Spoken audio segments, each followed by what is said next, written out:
बिस्मिल्लाहिर्रहमानिर्रहीम। अस्सलाम वालेकुम नाज़रीन, मैं हूँ जमशेद अंसारी। नाज़रीन, आज एक बात नहायत दुख और अफसोस के साथ मैं आप लोगों के साथ शेयर कर रहा हूँ। दुख और अफसोस इसलिए कि आप पूरी दुनिया में किसी भी जमहूरियत का जो स्ट्रक्चर और मेकनिज़म देख लें तो वहाँ पे अपोजिशन का एक मुतहर्रिक, फ़ाल और एक्टिव किरदार नज़र आता है।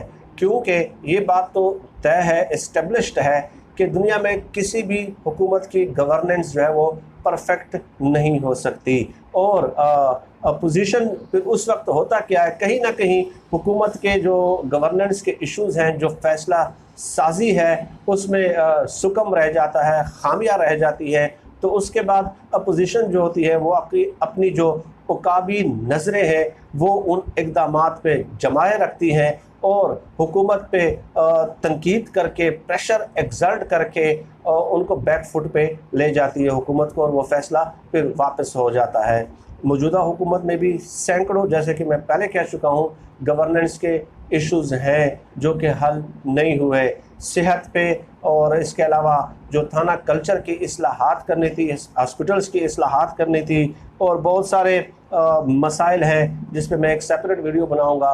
तो लेकिन यहाँ पे बदकिस्मती ये है कि आपको अपोजिशन का जो किरदार है वो नज़र नहीं आता, और अपोजिशन एक दूसरे के साथ जो है ना, वो कहते हैं कि तू चोर मैं सिपाही वाला खेल खेलती हुई नज़र आपको आती है। चुनांचे आप देख लें कि पहले APC बुलाने के लिए बिलावल भुट्टो साहब जो है, बिलावल भुट्टो ज़रदारी, एक हफ़्ता लाहौर में क़याम करते हैं, और उस एक हफ़्ते में शहबाज शरीफ साहब से कोशिश करने के बावजूद भी उनका राब्ता नहीं हो पाता। और उसके बाद वो मरियम नवाज़ साहबा से राब्ता करने की कोशिश करते हैं, लेकिन वहाँ से भी कोई जवाब मौसूल नहीं होता। नॉट रिस्पॉन्डिंग का जवाब वहाँ पे भी उन्होंने टोन लगाई होती है कि नॉट रिस्पॉन्डिंग। तो उसके बाद फजल रहमान साहब जो है वो मुलाकात करते हैं आसिफ जरदारी के साथ, और आसिफ जरदारी मौलाना फजल रहमान को टास्क देते हैं कि आपका जो ख़र्चा है आने जाने का, खाने पीने का, हलवों का, समोसों का और लस्सियों का,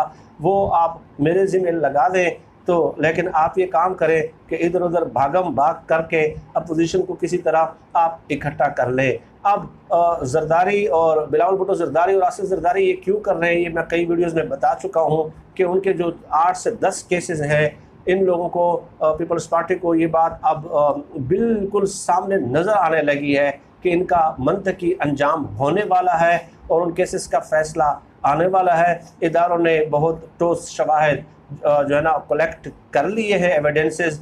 तो इसलिए अब वो बहुत ज़्यादा मुतहर्रिक, एक्टिव फ़ाल आपको खैर नज़र आते हैं। अब इस कदर तब दो के बाद के ज़रदारी, बिलावल भुट्टो ज़रदारी दोबारा लाहौर में आए, फिर रब्ते करने की कोशिश की, फिर भी टॉप जो लीडरशिप थी नून लीग की वो उस APC में शरीक नहीं हुई। चुनांचे हुआ क्या है कि पाकिस्तान मुस्लिम लीग नून के सदर, ये तफसील मैं आपको खबर को बताता हूँ कि शहबाज शरीफ की हिदायत पर सरदार अयाज सादिक, एहसन इकबाल और साद रफ़ीक पर मुश्तमिल 3 रुकनी वफ़द ने बिलावल हाउस लाहौर में पीपल्स पार्टी के चेयरमैन बिलावल भुट्टो ज़रदारी से मुलाकात की। मुलाकात में पीपल्स पार्टी की जनरल सिराजा परवेज़ अशरफ, कमर जमान कायरा, चौधरी मंजूर, सैयद हसन मुर्तज़ा शरीक हुए। नून लीग ने बिलावल भुट्टो को शहबाज शरीफ की तरफ से उनके वालिद की सेहतयाबी के लिए नेक ख्वाहिशात का पैगाम पहुँचाया, और उसके बाद जो है ना एक कमेटी बनाई, और ये इत्तेफाक किया कि ईद के बाद जो है ना कमेटी आपस में मिल बैठेगी जिसमें नून लीग के रहनुमा हैं और पीपल्स पार्टी के हैं, और उसके बाद जो है ना APC की तारीख़ का तयन होगा, और उसके बाद हुकूमत को घर भेज देंगे।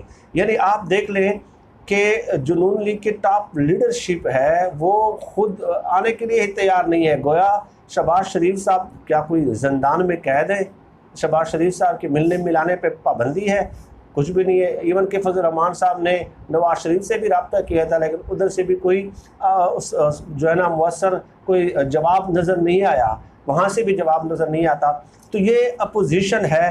अब इतने तगो दो करने के बाद, बार बार चक्कर लगाने के बाद, रब्ते करने के बाद एंड रिज़ल्ट ये निकला कि सेकंड टियर लीडरशिप वहाँ पे भेज दी नून लीग ने, और कोई रिज़ल्ट जो है ना लोगों को ट्रक की बत्ती के पीछे लगा दिया है कि ईद के बाद कमेटी बना के और उसके बाद जो है ना फ़ैसला होगा।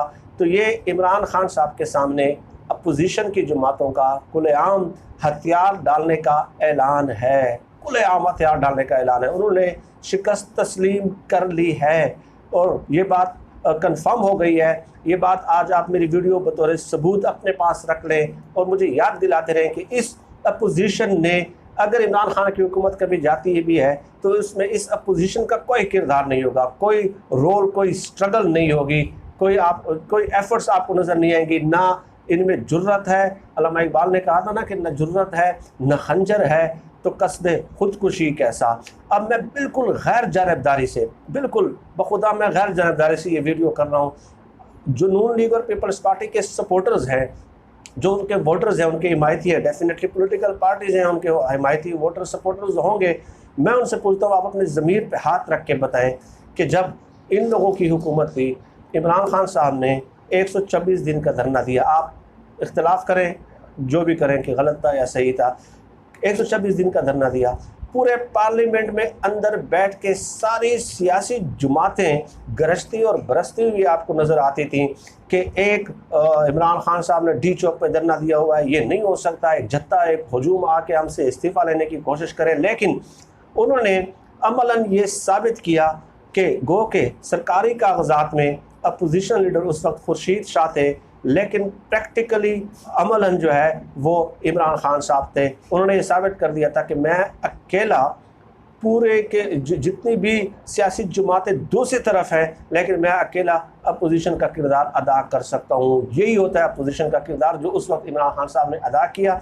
और आज वही इमरान खान साहब की हुकूमत में अकेले हैं और वर्सेस तमाम पार्टीज़ दूसरी तरफ हैं, ठीक है। लेकिन वो अपोजिशन पार्टीज़ फिर सारी मिल के एक इमरान खान साहब के सामने जो है ना वो मुकाबला नहीं कर सकती, वो किरदार वो अदा नहीं कर सकती सारी मिल के, जो अकेले इमरान खान साहब ने अपोजिशन का किरदार अदा किया था। ये बिल्कुल मैं गैर जानबदारी के साथ आप लोगों से पूछता हूँ कि आप लोग बताइए कि क्या ये फैक्ट है या नहीं है, और आप इन लोगों से ये एक्सपेक्ट करते हैं और ये लोग नारे लगाते हैं। यकीन करें मुझे इन पर तरस आता है। ये ख्वाजा आसिफ साहब ने कहा था ना कि हमारी कौम 100 लोग भी 200 लोग भी जेल के बाहर नवाज शरीफ साहब के लिए जमा नहीं हुए, और जो है ना हमारी कौम ट्विटर पे इनकलाब चाहती है। तो आप क्या करते हैं भाई, आप भी तो ट्विटर पे अपोजिशन कर रहे हैं ना। मैं इन लोगों पे मुझे तरस आता है, ऐसे इकबाल, ख्वाजा आसिफ ये ट्विटर पे लगे होते हैं और लोग उनको जवाब देते हैं। तो भाई इन लोगों, आप इनको क्यों जवाब देते हैं? इन लोगों ने और क्या करना है आप बताइए। इनको सड़कों पे जो स्ट्रांग प्रोटेस्ट है, जो अपोजिशन का एक्चुअल किरदार है, वो आपका नज़र आता है? इन लोगों ने लोगों को दिखाने के लिए भाई जिनसे वोट लिए ट्विटर पे जो है ना अपोजिशन का किरदार अदा करना, और ताने ये लोगों को देते हैं कि जो है ना हमारे लोग जेल के बाहर 200 लोग बाहर नहीं निकले। आप कितने लिखने? आप लोगों को गुमराह करते हैं कि लोग तकालीफ में है, मुसीबत में है, महंगाई है, बेरोज़गारी है। बिल्कुल है, मैं मानता हूँ, तस्लीम करता हूँ कि इस हुकूमत में है। लेकिन आप आए ना ट्विटर से बाहर निकलें।